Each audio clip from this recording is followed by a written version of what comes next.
Monsieur le Président, je suis contre cette forfaiture qu'on veut faire aujourd'hui parce que, Monsieur le Président, d'abord, c'est forme. C'est la première fois dans l'histoire politique du Sénégal ñuy lever immunité parlementaire et député bureau bi yépp nekk benn groupe parlementaire. C'est la première fois.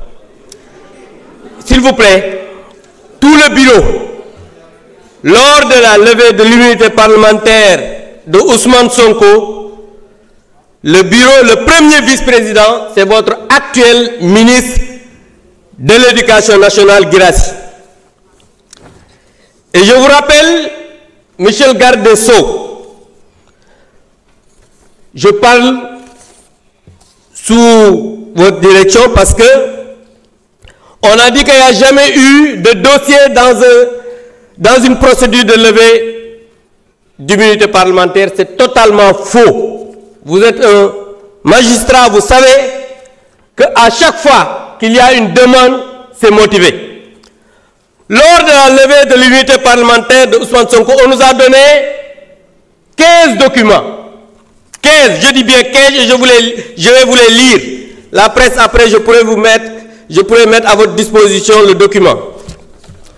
On nous a donné le procès verbal de synthèse, le procès verbal d'audition de Mme Adji Sarr, le procès verbal d'audition de Mme Aïssata Ba, le procès verbal d'audition de M. Ibrahima Koulibaly, le procès verbal d'audition de M. Sidi Mohamed Maï, le procès verbal d'audition de Mme Ndeye Khady Ndiaye bu Sweet Beauté, le procès verbal de mise en présence de Adji Sarr et Aïssata Ba mooy deuxième masseuse bi, le procès verbal de mise en présence de Adji Sarr et Ndeye Khady Ndiaye, copie de la plainte de Mme Adji Sarr, copie de réquisition de la personne qualifiée maanaam examen Adji Sarr bi ñu defoon hôpital, copie de l'agrément de Mme Ndeye Khady Ndiaye bu Sweet Beauté, copie du rapport médical suite à la consultation de Adji Sarr mooy bi ñu ko consulté hôpital, copie de l'attestation médicale concernant la fille de Ndeye Khady Ndiaye ndax prématuré la woon copie baa ngi ci biir, copie de l'accusé de réception de la convocation de Ousmane Sonko,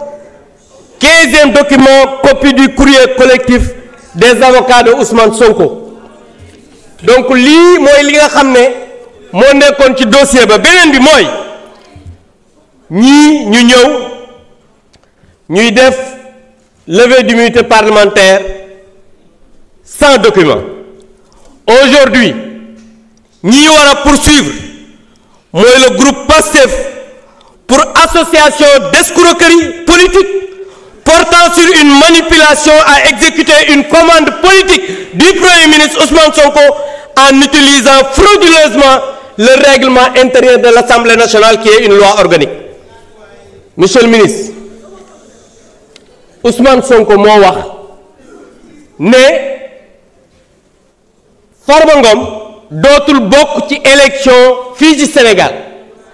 Tey ñu ñëw ne dañ koy jël def une manipulation pour le livrer à la justice, mais tout à l'heure madame la présidente l'a dit. Dama bëgg ngeen xam ne fii ragal yeewoowu fi. Monsieur le ministre, moi je vous ai connu magistrat digne, libre. Ousmane Sonko moo wax ne vous n'êtes pas un homme libre parce que yow autorité politique nga su la waxee jàppal diw da nga koy jàpp. Loolu moom moo ko wax. Moom moo wax ne su la waxee ne jàppal diw vous êtes obligé d'appeler le procureur mu poursuivre cette personne. C'est lui qui l'a dit alors que bi ngay liggéey nekk magistrat di prêter serment mi ngi jàng. Loolu nag je pense que Sénégalais en jugeront.